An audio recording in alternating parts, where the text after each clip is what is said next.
Bonjour à tous depuis le Venezuela, depuis Caracas. Mes chers amis, je sais que je suis de retard avec les messages.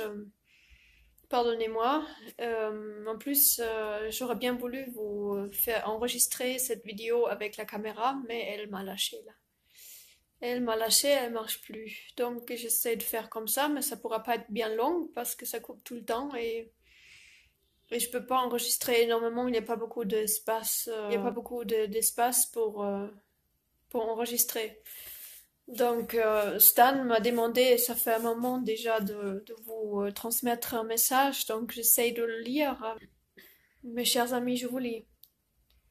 Je vous passe ce petit message par l'intermédiaire de Jeannette, ma très courageuse compagne. Au moment où j'écris, nous sommes le 10 septembre 2019. Premier point. Malgré la situation et les conditions de détention, je vais assez bien. Je n'ai pas l'espoir qu'un miracle se produise et enraye la procédure d'extradition.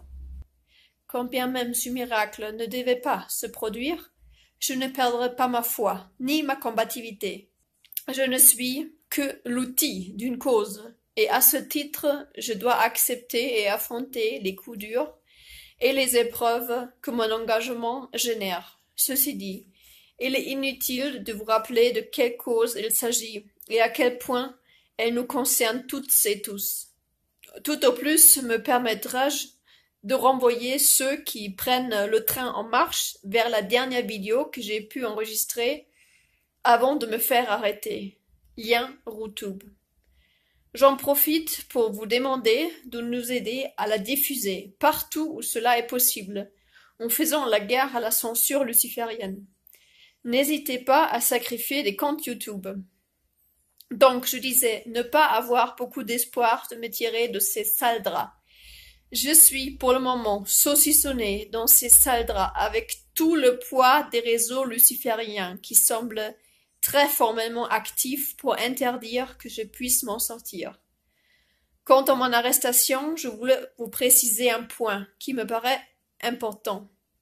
J'ai commis une erreur, certes, en tentant de débloquer une interminable situation d'attente, qui devenait plus que critique pour Jeannette et moi, rien qu'au niveau de notre survie au Venezuela.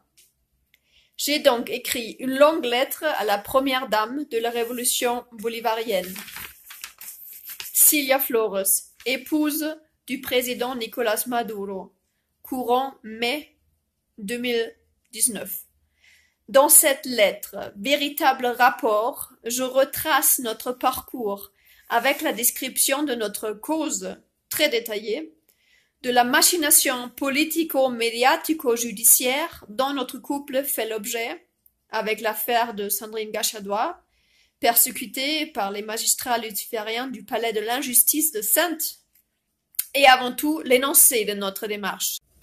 Premièrement, obtenir l'asile politique pour notre couple, pour commencer, en rappelant que nous avions remis notre double sollicitude dans un dossier complet à l'ambassadrice du Venezuela en poste sur l'île de Saint-Lucie lorsque nous passions par là en février 2018, lors de notre périple pour rallier le Venezuela. Deuxièmement, nous unir à la révolution bolivarienne, en premier lieu comme arme de communication dans le cadre de la guerre non conventionnelle qui frappe le Venezuela. Troisièmement, déployer une campagne de contre-propagande pour dénoncer la terreur d'État du gouvernement Macron, en l'occurrence, qui écrase, avec son inquisition judiciaire et ses offensives nationales de propagation-légalisation de la pédocriminalité, des milliers de familles, mères protectrices, parents protecteurs, enfants victimes, puis dénoncer l'imposture de l'ONU et de son actuel épouvantail bombardé au commissaire des droits de l'homme, Dame Bachelet. Quatrièmement, une fois cette réalité reconnue, ainsi que notre combat par la révolution bolivarienne, obtenir une assistance exceptionnelle pour toute famille fuyant la terreur d'État macronienne, avec l'asile politique en premier lieu.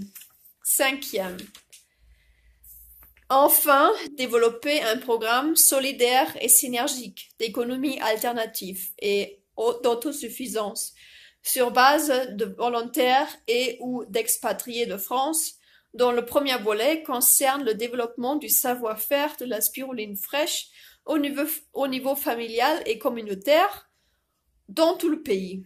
Donc, dans ce rapport adressé à l'épouse du président Maduro, je rapporte les manœuvres d'un certain vice-consul de France qui tente de nous faire passer, Jeannette et moi, pour un couple de pédophiles, au comble de la perversité.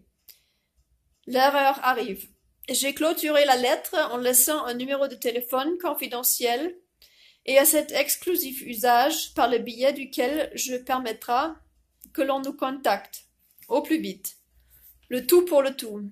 Avions-nous décidé, au bout du rouleau, après 1 an et demi de galère supplémentaire, à attendre une réponse qui ne venait pas? À nous faire rouler dans la farine par des pseudo-chavistes qui semblent se passer le mot? Disparaître sans donner suite à notre affaire. Donc, moins de 2 mois plus tard, nous étions localisés par le truchement de ce numéro de téléphone que nous activions pour vérifier si nous avions été enfin contactés.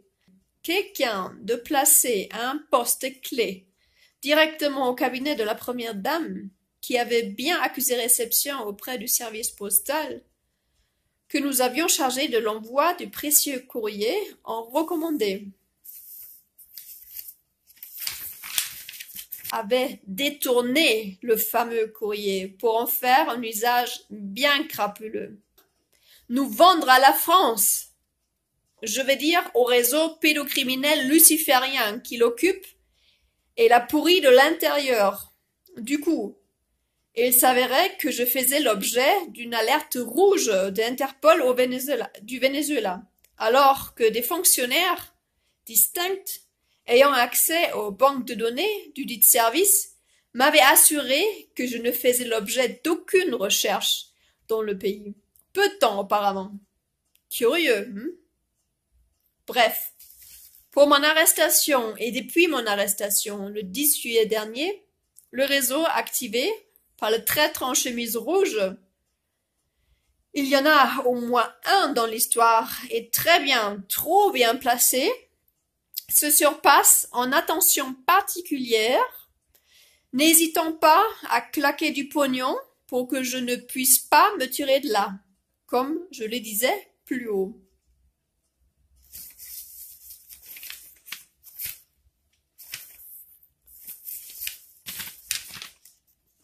Voilà, le fin mot d'histoire. Personne ne peut nous donner de leçons de on aurait dû, on n'aurait pas dû, on se fait avoir stupidement, etc. Il faut être passé par là, où nous sommes passés, pour pouvoir émettre quelques avis ou commentaires, qui du reste est du domaine du l'ineptie, de l'improductif. En revanche, malgré le fait que je sois donc fait comme un rat, il est encore trop tôt pour me considérer comme une cause perdue, et vous pouvez m'aider, mes chers amis, nous aider. Vous êtes pas loin de 5000 à avoir signé la pétition mise en ligne pour exprimer votre opposition à mon extradition. Pétition qui est transmise au gouvernement de la République bolivarienne du Venezuela, via son ambassadeur en poste à Paris. Alors, je vous demande de mettre le paquet pour faire exploser le nombre de signatures dans un temps record. Cette pétition, à l'inverse de la grande majorité des pétitions, a toute sa pertinence puisqu'elle est destinée à Nicolas Maduro, qui, de toute évidence, ne sait toujours rien de notre affaire, ni même de notre existence et situation dans son pays. En tout cas, je veux continuer à le penser, tant que tout n'a pas été entrepris pour le contacter et l'alerter. L'autre demande que je me résous à vous faire, à vous, mes chers amis, est relatif à une levée de fonds. L'objectif de cela est de permettre à une délégation, quelques-uns entre vous, de venir très très vite plaider ma cause directement au palais de Miraflores, ici à Caracas, et de soutenir Jeannette Zeman, qui se trouve elle-même dans une situation plus que critique. En effet, nos destins sont liés et actuellement, elle affronte seule les pires difficultés pour tenter de m'aider et pour commencer, assurer notre propre survie à tous les deux dans des conditions devenues carrément cauchemardesques. Je vous passe les détails. Mais vous comprendrez, mais vous comprendrez que je me décomplexe totalement pour vous faire cet appel au don. J'imagine que les milliers que vous êtes, à vous être ainsi manifestés pour notre cause à travers la pétition, acceptent de nous donner ne serait-ce que quelques euros chacun, virés sur le compte de Jeannette en Allemagne, toujours fonctionnel et sûr. En fonction du résultat rapide, nous pourrions même imaginer d'autres pistes pour mon sauvetage. Dans un pays où tout est possible, dans un sens comme dans l'autre, pour celui qui peut allonger des dollars. Je ne vous fais pas de dessin. Je ne vais hélas pas refaire cette configuration misérable qui achève de pourrir le pays et de disloquer le chavisme, en plus d'être celle qui, jusqu'à ici, permet ma perte. Ceci dit, en étant plus réaliste en termes de retombées rapides de la levée de fonds que je lance pour nous deux, du coup, je vois surtout l'aide précieuse que je vous demande d'apporter à ma si courageuse, si dévouée campagne Jeannette. Elle a besoin d'argent, de soutien concret et de renfort. Bon, ce ne sera pas facile pour elle de lire elle-même ce message. Et ça n'aurait pas été facile pour moi de l'écrire. Mais je compte bien sûr sur votre compréhension et votre appui, mes chers amis. Ne vous laissez pas contaminer par les commentaires des cyberbaveurs et autres vendus à la cause pédocriminelle et luciférienne, je vous prie. Ces mêmes cyberbaveurs qui vous assuraient que nous n'étions pas au Venezuela, que c'était une nouvelle escroquerie de notre part, il y a 1 an et demi en arrière. Donc, du fond du cœur, merci pour votre aide, mes chers amis. Faites ce que vous pouvez, faisons tout ce que nous pouvons, et l'humanité vaincra. Stan, votre humble serviteur.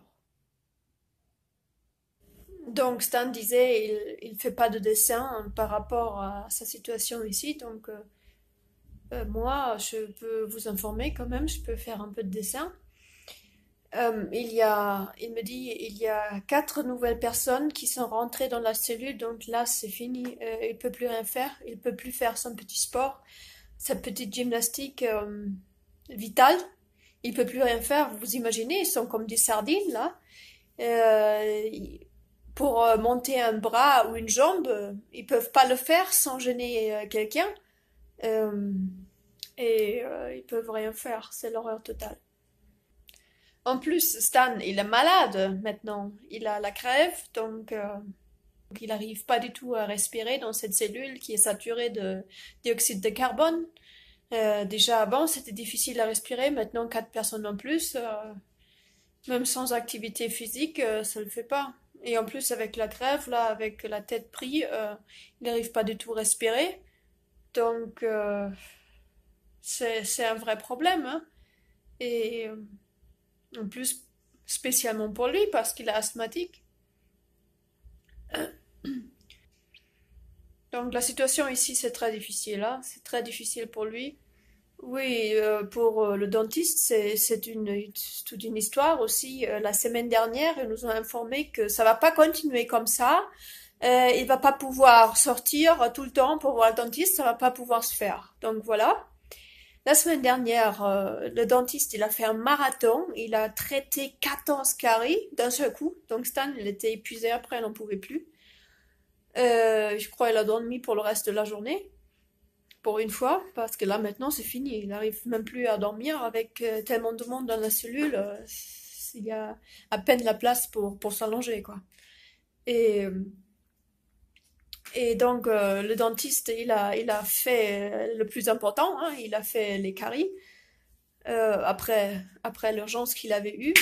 Et il y a déjà une réparation qui lui fait mal, sans parler, bien sûr, de tout le reste, des choses plus compliquées. Donc ça, il faut oublier. On va pas pouvoir le faire.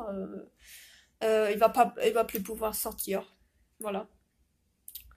Et donc, on va encore avoir une sortie cette semaine pour le dentiste et il faut déjà s'en occuper pour faire la réparation du dent qui fait mal maintenant, de la réparation de la semaine dernière. Parce que vous savez, comment c'est avec les dentistes, même si vous avez juste un petit problème.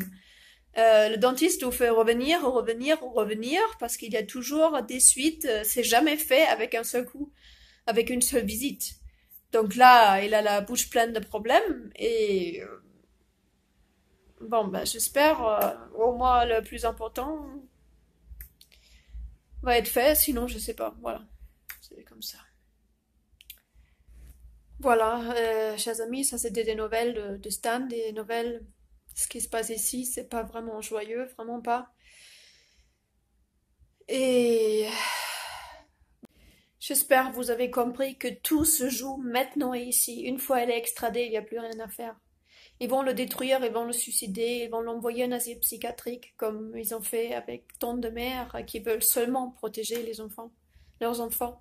Donc Stan, c'est un cas vachement plus important que juste une mère qui veut protéger son enfant, non? Parce que lui, il est là pour toute la cause, pour toute cette cause de protection de l'enfance. Donc ils le veulent vraiment. Donc il suffit d'une seule personne qui comprend que c'est pas la peine de engraisser les avocats foireux en France. Parce que la justice, on sait très bien que les avocats, ils peuvent rien faire. Donc, c'est ici au Venezuela que tout se joue. Ça se joue maintenant ici au Venezuela. C'est pas en France que on va pouvoir changer quelque chose. Hein. Pour faire quoi? Pour envoyer de l'argent pour la défense de Stan vers les avocats foireux? Comme on l'a fait déjà en 2012-2013, quand moi j'étais incarcérée pour la même affaire, pour la même machination judiciaire. Et on va encore une fois de plus engraisser les avocats qui servent à rien, enfin les avocats qui maintiennent ce système judiciaire qui n'en est pas une, parce qu'il s'agit de l'inquisition judiciaire. Donc si c'est pas encore clair, regardez notre vidéo Jeannette Zeman et Stan Mayo, le retour. Tout est expliqué là. C'est ça l'affaire. Ils m'ont déjà incarcéré moi, maintenant ils veulent le détruire définitivement lui. En France, il n'y a plus rien à faire. Tout se joue maintenant et ici. Et il faudra que tout le monde le comprenne. C'est pas une fois il est extradé qu'on va pouvoir faire quelque chose. C'est maintenant ou jamais. Donc, chers amis, je fais confiance. Il y a bien des personnes qui vont recevoir mon appel, qui vont recevoir l'appel de Stan. Je vous remercie déjà. Je remercie déjà toutes les personnes qui nous ont déjà fait des dons. Merci, merci infiniment. Et peut-être aussi qu'il y a juste une seule personne qui a des moyens qui va recevoir l'appel et qui va faire la différence. Vous savez, souvent dans la vie, c'est une personne qui change tout, une seule personne. Donc, j'ai confiance, Stan aussi, parce qu'il faut qu'il se passe quelque chose. Hein. Il faut qu'on contrecarre toutes les pédophiles qui sont au travail ici jusqu'au Venezuela. Ils ont le bras tellement long depuis la France qu'ils arrivent jusqu'à la prison. Je vous remercie déjà auparavant. Bien sûr, j'invite aussi tout le monde à rejoindre le rassemblement tous les vendredis à 11 heures devant l'ambassade du Venezuela à Paris. C'est notre seul moyen, c'est votre seul moyen depuis la France d'établir un contact avec le gouvernement vénézuélien via l'ambassade. Donc, tant que Stan n'est pas libéré, il faut continuer. Il faut continuer et obtenir une réponse claire depuis l'ambassade pour savoir qui je peux aller voir, qui a reçu vos lettres, qui a reçu les signatures de la pétition, etc. Il faut mettre un peu de pression depuis la France, montrer que qu'il y a des gens qui sont là, et qu'il y a des gens derrière qui suivent. Donc je vous remercie en avance. Merci.